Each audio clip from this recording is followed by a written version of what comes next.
At 3:15 a.m., deep inside Russian territory, 34 Ukrainian drones knifed through the night at 300 miles per hour. In 45 seconds, they would smash into the core of Russia's drone war machine, its biggest Shahed factory, churning out attack drones daily. For weeks, Moscow had bragged about Veluki as proof its industry was untouchable. Russia trusted its defensive wall Nebo-M radar and Panzer S-1 batteries, believed impossible to breach. Commanders were so confident they grilled meat outside to celebrate output. Meanwhile, Ukrainian intelligence quietly monitored, reviewing 2,000+ hours of satellite footage across 3 months. They discovered one deadly gap. The night Panzer crew, unseasoned and complacent, routinely dismissed low radar hits as migrating birds. Ukraine's strategy was bold: wait for thick fog, fly extremely low, and blend into nature's patterns. The stakes were enormous. Success would cripple 70% of Russia's Shahed production, blinding its skies for months. Failure meant losing a $2 million drone swarm and giving Moscow propaganda fuel. Then came a shock. Russia deployed a mobile 96 L6E radar with veteran operators ordered to kill anything moving. So how do you infiltrate a fortress once its weakness seals shut? At 3:17 a.m., 60 miles from the border, inside a cramped command truck, Ukrainian operators launched the strike. Under the cold blue glow of FPV screens, they moved as one. Swarm is live. Go. Move. 34 Ram-2X drones lifted into darkness, diving to 100 feet, hidden inside Belgorod's thick fog. But this wasn't Phase 1, they were Phase 2. Phase 1 was distraction. 10 British Banshee Jet 80-plus drones screamed upward, painting radar returns identical to Su-27 fighters. Make Moscow look left so the strike hits right. Commanding all. Night Owl AI. Fed live intel from a hidden RQ-20 Puma circling at 15,000 feet, adjusting each drone for 15 miles per hour crosswinds. Human control still mattered. Operators stood ready to seize manual control instantly. Angle 15, watch radar bloom, one warned. Grip tight on controls. They had 7 minutes to cross the kill zone before veterans caught on. At 3:19 a.m., the decoy trap sprung. The Russian commander saw exactly what Ukraine wanted 10 Su-27 seconds inbound. Engage primary targets, he barked. The Panzer S-1 ignited. Seconds later, missiles tore through 6 Banshee decoys, erupting into fireballs. On screens, threats vanished. The crew felt unstoppable, believing they crushed a sloppy Ukrainian raid. But that sacrifice was calculated. Inside the Ukrainian van, decoy icons blinked away their mission complete. They had bought 30 seconds of chaos. Now came the real fight. The Russian commander smelled opportunity, no celebration, only pursuit. Scan all bands, all altitudes. Surprise was gone. The Ram-2X swarm had under 5 minutes before detection meant destruction. At 3:21 a.m., he realized the trick. His veteran crew swept aggressively, 28 Ram-2X drones close to exposure. Yet Night Owl was ahead, activating Phantom Echo disguise over stealth. The swarm split into 3 scattered groups, mimicking migrating birds using biological flight data from Belgorod forests. To junior Panzer operators, threats dissolved into harmless wildlife blips. Above, the RQ-20 deployed a special IR decoy, not to trick missiles but to blind optics. Fog scattered the flare, washing screens white. "They're blind, move now," an operator ordered, seizing a 15-second gap. The fog that had been Russia's ally turned into a weapon against them. Inside the Ukrainian van, an operator shouted, "They're blind. Push through the gap now, and move through the opening immediately then." For a moment it worked. The junior crew, overwhelmed and disoriented, reported the sky clear. But the veteran commander was not fooled. He watched the raw feed on his new 96 L6E backup radar, and he prepared to act immediately the moment he saw it. He saw the wolves hiding among the sheep, and he was ready to unleash hell. At 3:22 a.m., the veteran commander refused to play their game. He drew a box around the fuzzy biological returns and manually designated them hostile. Then he fed that raw data into the targeting chain immediately now. He then fed that raw targeting data directly to the Pantsir missile launchers. The response was brutal and instantaneous. 4 SA-22 missiles erupted, each accelerating at 4,000 feet per second, their seekers locking onto the 12 designated drones.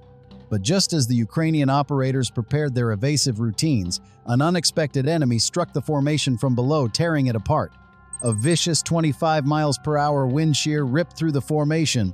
On FPV screens, the horizon suddenly tilted violently. The AI fought to compensate, but the force was too abrupt. 3 drones failed to correct in time, slammed into each other and vaporized in a trio of mid-air fireballs. And 3 icons blinked out as alarms flooded every console immediately.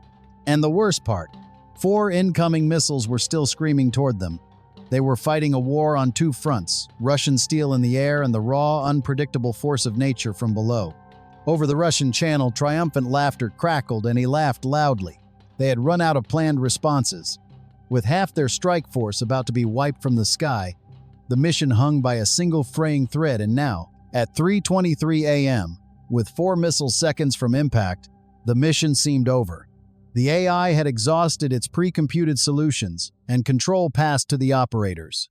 They still had one last desperate card, a piece of borrowed American genius. Each RAM 2X carried a hidden AL-50 decoy that could mimic a far larger radar and thermal signature. Each RAM 2X carried a miniaturized AL-50 decoy, the same system used on F-16 fighters. It emitted a radar and thermal signature 100 times larger than the drone itself, drawing missile locks away from the real craft. When deployed, the decoys spooled out, and the SA-22S chased the phantom signals harmlessly away. The decoys were like a matador's cape. The 4 SA-22S locked on the phantom signatures and detonated harmlessly 1,000 feet away, and over the Russian channel, stunned silence followed their failure too. Over the Russian command channel, triumphant laughter turned to stunned, furious silence. He was no longer a hunter. He became a spectator to a massacre.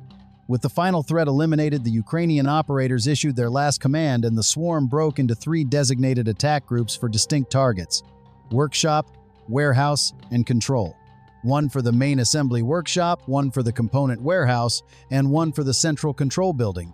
The Night Owl AI, in a final act of opportunism, used the very same 25 miles per hour wind shear that had almost destroyed them as a tailwind, accelerating the remaining drones for their final attack run. All Russian defenses were broken beyond repair. The final command was quiet. Weapons free. The remaining 31 RAM 2X executed precise attack profiles using INS GPS guidance, locking onto the factory coordinates with a margin of error of just 3 feet. They descended and struck in perfect synchronized rhythm. The first drone's 15-pound-shaped charge punched through the workshop roof, detonating directly above the Shahed 136 production line. One by one, the remaining drones slammed into the component warehouse and the central control room, each strike timed to shred the factory from the inside out with brutal precision. The warheads carried microsecond fusing set to a precise 0.8-second delay, a deliberate choice to maximize internal overpressure within enclosed spaces. The synchronized internal detonations created a catastrophic pressure pulse, concentrating force where electronics and structure were most vulnerable, and multiplying destruction beyond simple fragmentation in every critical production bay. The secondary blast waves fried servers in the control center, erasing 3 months of production logs, schematics, and inventory databases in an instant.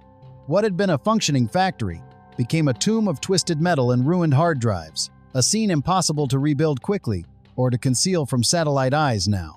On the ground, FSB agents swarmed the wreckage, struggling to contain the disaster. A 1,000-foot column of black smoke marked the site, a grim beacon of catastrophic loss and immediate chaos and confusion. Early tallies were staggering. 70% of the production line destroyed, 15 lead engineers and 30 workers killed. At roughly 4 a.m., a satellite pass confirmed a 20-foot deep crater where the main assembly had stood, conclusive photographic proof of total annihilation and devastation widespread everywhere. Beyond wreckage, the true measure was strategic shock. A decapitation strike severing the production pipeline that fed Russia's eyes in the sky. Units in Donetsk that relied on those Shaheds were left flying blind and vulnerable. Coming weeks after the Windweaver cascade that crippled regional power grids, this strike confirmed no high-value strategic asset was safe. Ukraine was no longer just defending. It was projecting power aggressively hundreds of miles into Russia, dismantling the enemy's war machine piece by piece and relentlessly. Moscow scrambled, paralyzed by indecision, as officials and generals struggled to explain how attackers had reached so deep. Ukraine exploited the 72-hour window of confusion, launching 5 coordinated offensives in the Kharkiv sector. In secure Kremlin briefings, a commander reportedly screamed, "How do they keep getting here?" The strike was not only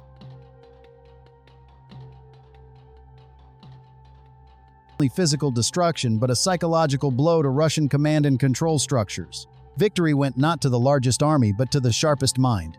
Ukraine proved that ingenuity trumped mass, and the narrator urged viewers to like and subscribe to follow deeper tactical breakdowns and future field reports.